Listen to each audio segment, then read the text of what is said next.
سلام سلام. خلاص على بالكم وعلاش جيت اليوم. هيا بسم الله. Le Petit Prince, chapitre 11. La seconde planète était habitée par un vaniteux. Oh, voilà la visite d'un admirateur, s'écria de loin le vaniteux dès qu'il aperçut le Petit Prince. Car, pour les vaniteux, les autres hommes sont des admirateurs. Bonjour, dit le Petit Prince. Vous avez un drôle de chapeau. C'est pour saluer, lui répondit le vaniteux. C'est pour saluer quand on m'acclame. Malheureusement, il ne passe jamais personne par ici. Ah oui, dit le Petit Prince qui ne comprit pas. Frappe tes mains l'une contre l'autre, conseilla donc le vaniteux. Le Petit Prince frappa ses mains l'une contre l'autre. Le vaniteux salua modestement en soulevant son chapeau. Ça, c'est plus amusant que la visite au roi, se dit en lui-même le Petit Prince. Et il recommença de frapper ses mains l'une contre l'autre. Le vaniteux recommença de saluer en soulevant son chapeau. Après 5 minutes d'exercice, le Petit Prince se fatigua de la monotonie du jeu. « Et pour que le chapeau tombe ?» demanda-t-il. « Que faut-il faire ?» Mais le vaniteux ne l'entendit pas. Les vaniteux n'entendent jamais que les louanges. « Est-ce que tu m'admires vraiment ?» demanda-t-il au Petit Prince. « Qu'est-ce que signifie admirer ?» Admirer signifie reconnaître que je suis l'homme le plus beau, le mieux habillé, le plus riche et le plus intelligent de la planète. Mais tu es seul sur ta planète. Fais-moi ce plaisir. Admire-moi quand même. Je t'admire, dit le Petit Prince en haussant un peu les épaules. Mais en quoi cela peut-il bien t'intéresser? Et le Petit Prince s'en fut. Les grandes personnes sont décidément bien bizarres, se dit-il simplement en lui-même durant son voyage. Le Petit Prince, chapitre 12. La planète suivante était habitée par un buveur. Cette visite fut très courte, mais elle plongea le Petit Prince dans une grande mélancolie. « Que fais-tu là ?» dit-il au buveur, qu'il trouva installé en silence devant une collection de bouteilles vides et une collection de bouteilles pleines. « Je bois, » répondit le buveur d'un air lugubre. « Pourquoi bois-tu » lui demanda le Petit Prince. « Pour oublier, » répondit le buveur. « Pour oublier quoi ?» s'enquit le Petit Prince qui déjà le plaignait. « Pour oublier que j'ai honte, » avoua le buveur en baissant la tête. « Honte de quoi ?» s'informa le Petit Prince qui désirait le secourir. « Honte de boire !» acheva le buveur qui s'enferma définitivement dans le silence. Et le Petit Prince s'en fut perplexe. Les grandes personnes sont décidément très bizarres, se disait-il en lui-même durant le voyage. Le Petit Prince, chapitre 13. La 4e planète était celle du businessman. Cet homme était si occupé qu'il ne leva même pas la tête à l'arrivée du Petit Prince. « Bonjour, » lui dit celui-ci, « votre cigarette est éteinte. » 3 et 2 font 5, 5 et 7 12, 12 et 3 15, bonjour, 15 et 7 22, 22 et 6 28, pas le temps de la rallumer, 26 et 5 31, ouf, ça fait donc 501 622 731. 500 millions de quoi? Hein? Tu es toujours là? 501 millions de... Je ne sais plus. J'ai tellement de travail, je suis sérieux, moi. Je ne m'amuse pas des balivernes. 2 et 5, 7... 501 millions de quoi?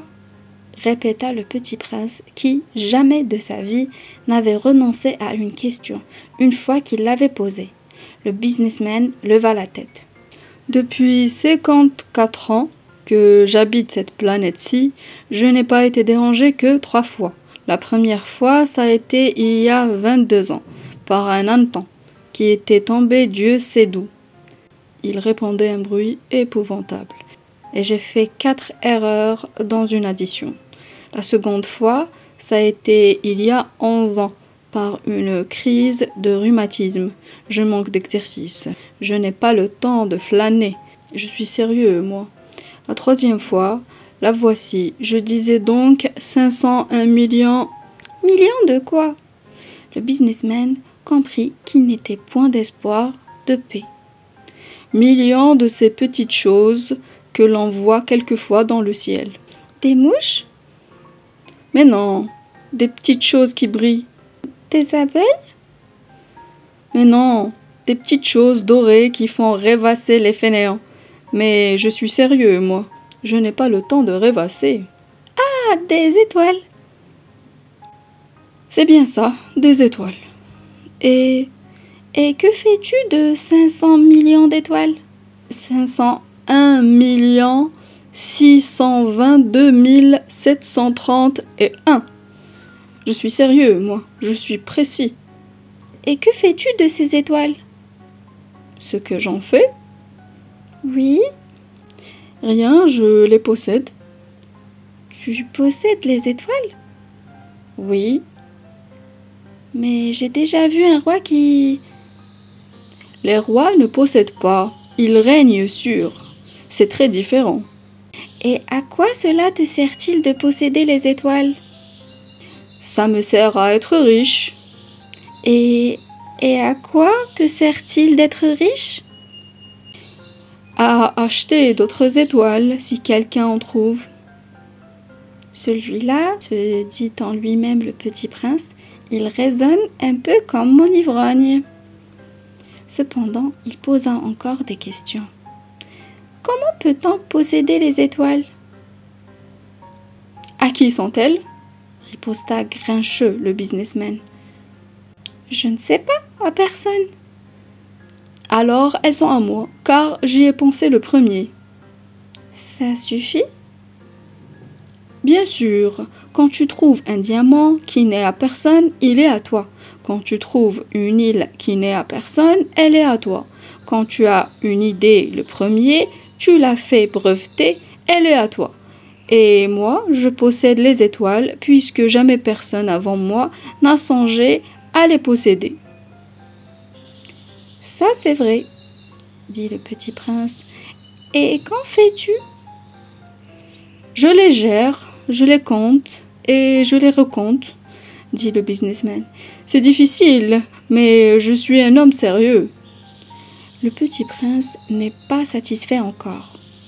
Moi, si je possède un foulard, je puis le mettre autour de mon cou et l'emporter. Moi, si je possède une fleur, je puis cueillir ma fleur et l'emporter. Mais tu ne peux pas cueillir les étoiles. Non, mais je puis les placer en banque. Qu'est-ce que ça veut dire? Ça veut dire que j'écris sur un petit papier le nombre de mes étoiles et puis j'enferme à clé ce papier-là dans un tiroir. Et c'est tout? Ça suffit. C'est amusant, pensa le petit prince. C'est assez poétique, mais ce n'est pas très sérieux. Le petit prince avait sur les choses sérieuses des idées très différentes des idées des grandes personnes. Moi, dit-il encore, je possède une fleur que j'arrose tous les jours. Je possède 3 volcans que je ramone toutes les semaines, car je ramone aussi celui qui est éteint. On ne sait jamais. C'est utile à mes volcans et c'est utile à ma fleur que je les possède, mais tu n'es pas utile aux étoiles. Le businessman ouvrit la bouche, mais ne trouva rien à répondre, et le petit prince s'en fut. Les grandes personnes sont décidément tout à fait extraordinaires, se disait-il simplement en lui-même durant le voyage. وهنا أنا نقول لكم بقوا على خير إلى اللقاء باي باي.